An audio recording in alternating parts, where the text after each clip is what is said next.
காமிச்சு அவளுடைய கேசத்தை பிடிச்சி இழுத்துன்னு போறான். போகும்பொழுது போற வழியில ஜடாயு இதை பார்த்துட்டு மூக்குனாலையும் ரெக்கையினாலையும் பட்சத்தினால அடிச்சு கால்னால இருக்கக்கூடிய நகத்தினால முயற்சிக்கிறார். அத்தனை வயசுலேயே வயோதிகரான ஜடாயு ஜடாயுடைய பட்சங்களை வெட்டிடுறான், 2 இறக்கையும் வெட்டிடுறான்.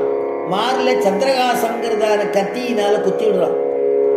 அந்த ஜடாயு கீழே படபடன்னு ஒரு ரெக்கையை அடிச்சுன்னு அப்படியே கீழே விழுந்துடுறது.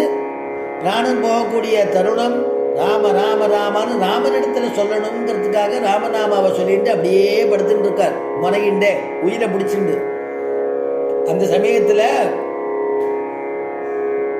ராமபிரான் ஓடி வந்து பார்க்கும் பொழுது ராமன் சொல்லிட்டு இருக்கான், நினைச்சுட்டு இருக்கான், மாரீச்சன் போர்ச்சே என்னுடைய குரலை மாத்திண்டு கத்தினானே, அதனால இளைய பெருமாள் லக்ஷ்மணன் வந்துட போறானோ, சீதையை விட்டு வந்துட போறானோ என்னமோ நினைச்சிட்டு இருக்கா.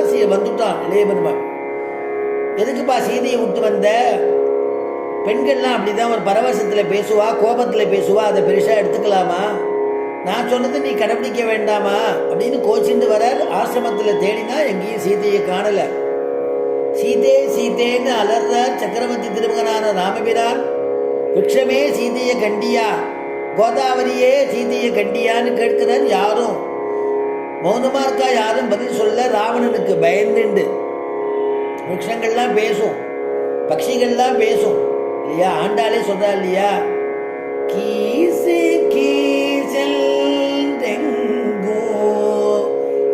ஆனை சாத்தன் கலந்து பேசின பேச்சரவோ கேட்டிலையோ பேய் பெண்ணே, கீசு கீசல் தெங்கோ.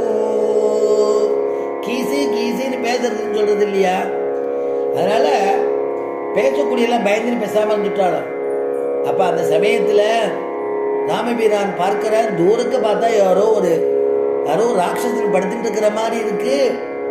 அப்புறம் யாருன்னு அது யாரோ நம்ம சீதையை முழுங்கிட்டு படுத்துட்டு இருக்கா போல இருக்குன்னு கிட்ட போய் பார்த்தா யாருன்னா ஜடா